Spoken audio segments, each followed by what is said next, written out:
Is it a good time to buy a house right now? Well, that seems to be a popular question recently, and there are a lot of people that have some strong opinions about it. But I'm not a fan of that question because I think it seems incomplete or lacks context. So what if I said, is it a good time to buy a house right now if you find the right fit and you can afford it? I don't know, maybe? It depends on a lot of factors. So what about, is it a good time to buy a house right now if either you're struggling financially or maybe the only homes you can actually buy or qualify for aren't very desirable? And again, there might be a few factors to consider, but that one seems like a pretty easy no for me.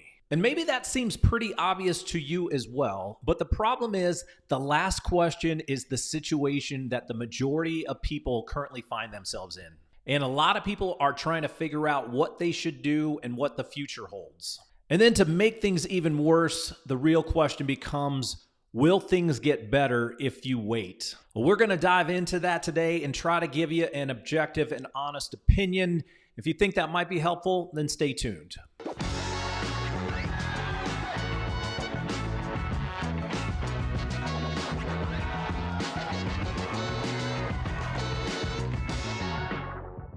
Hey guys, welcome back to another episode of Living in Phoenix, Arizona and livinginphoenixaz.com.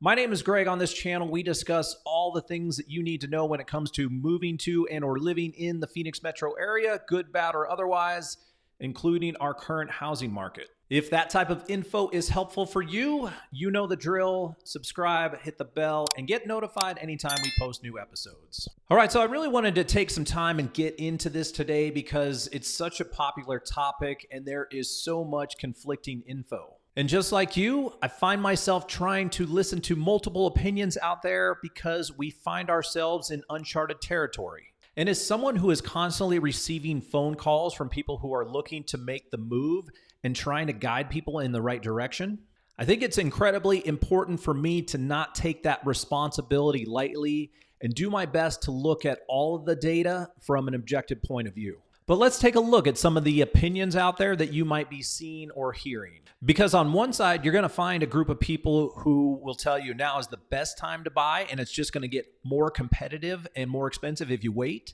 And of course, on the other side, it's the doomsday predictions. Do not buy a house right now because the crash is coming and it's going to be worse than it was back in 2008. But who do you believe? Because both sides tend to only focus on the data that fits their agenda. So let me give you an example of an opinion of someone who says buy now. So let me share a Facebook post that I've seen recently.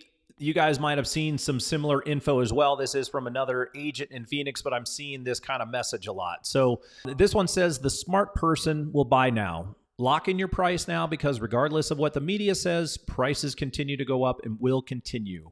People want to live here and move here. Refi later, get in on the home ownership game as soon as you can because those that continue to wait are going to regret it.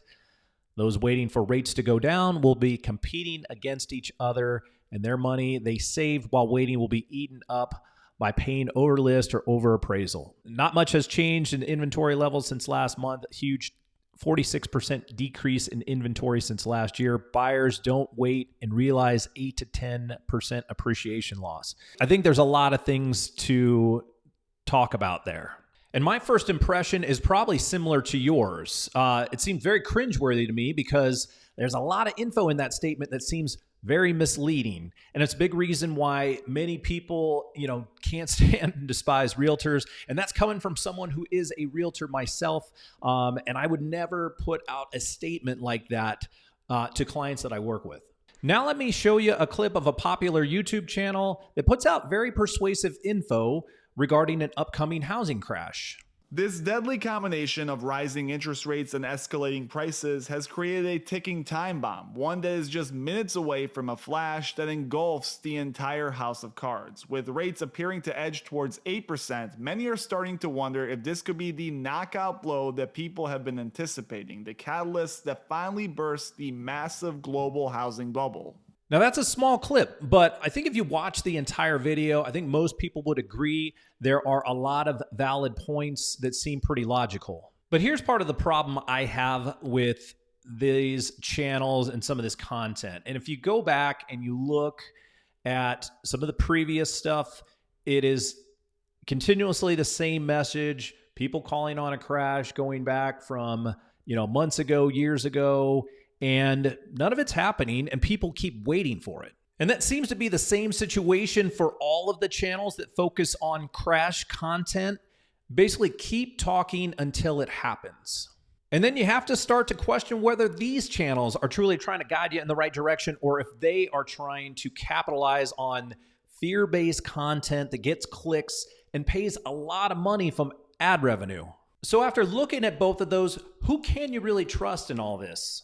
And honestly, I find the people who will just straight up tell you, I don't know, have the most credibility. And recently, I found someone new who summed it up in a very logical way. So let me share a post that I recently found via LinkedIn. This is from John Drachman, who's the co-founder at the Waterford Property Company, also adjunct professor at USC. When I read this, I thought it was extremely on point for what people are going through right now and made a lot of sense. So I'm going to share the majority of it. So he says, I don't know.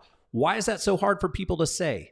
I see so many posts and articles and prognostications on this platform and a variety of other places where everyone is making predictions about real estate markets and what is going to happen.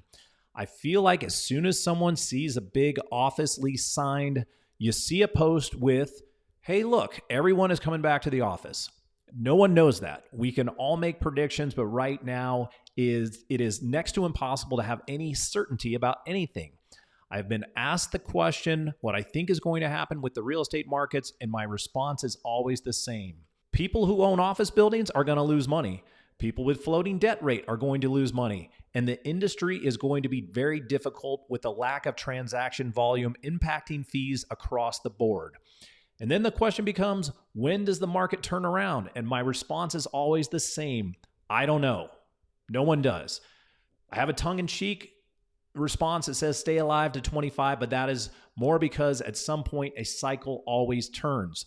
No one has any idea how this market plays out or when things improve. The uncertainty right now is massive. No one knows if the Fed is done raising rates or if we are going into a recession or not. What this all means, if your goal is to make money via real estate investing, is you should be damn cautious right now. Everyone wants to time the bottom, and that's the dumbest thing ever. If the bottom of the multifamily markets was the summer of 2009, you could have bought a multifamily deal in almost any market for a good 10 years and made money. You could have been patient and waited until the fall of 2011 to be sure we hit the bottom and made a fortune. I'm smart enough to know what I do not know, and I have no clue how this cycle plays out. I know, like all cycles, it will weed people out from certain firms, or in certain firms will get hammered harder than others, but how it plays out is still unclear. My advice is many should ride the waves and stop trying to be the smartest people in the room. The cycles rhyme, but they always play out differently. Keep looking for opportunities, but make sure those opportunities account for the risk in the market. You can always win by playing a conservative offensive strategy with an aggressive defense.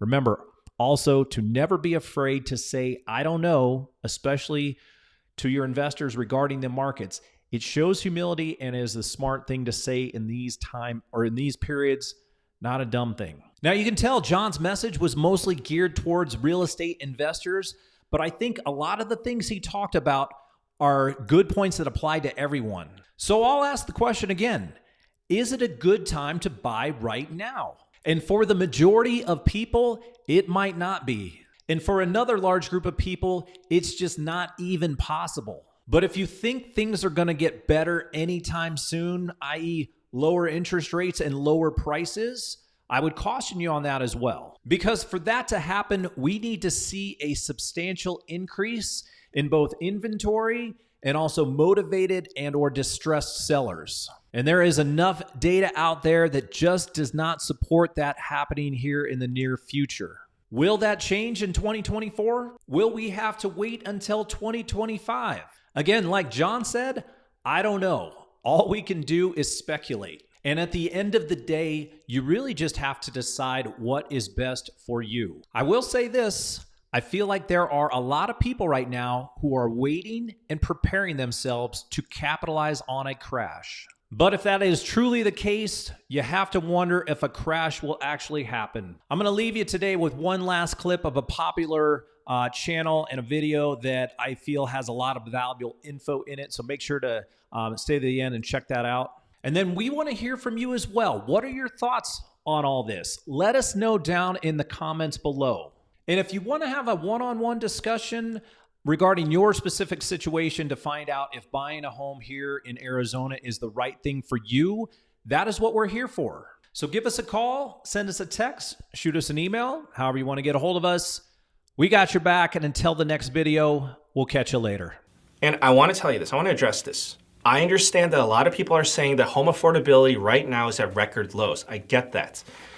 And people are making the argument that because it's at record lows, something has to give. Prices have to crash. So I'll tell you this. Yes, I believe that there are cycles, periods of home affordability when home affordability goes up and down, up and down. I believe there are cycles. Home affordability right now might be very low. However, it doesn't automatically mean that there's going to be a housing market crash in the very near future. It may be years before there's a meaningful correction.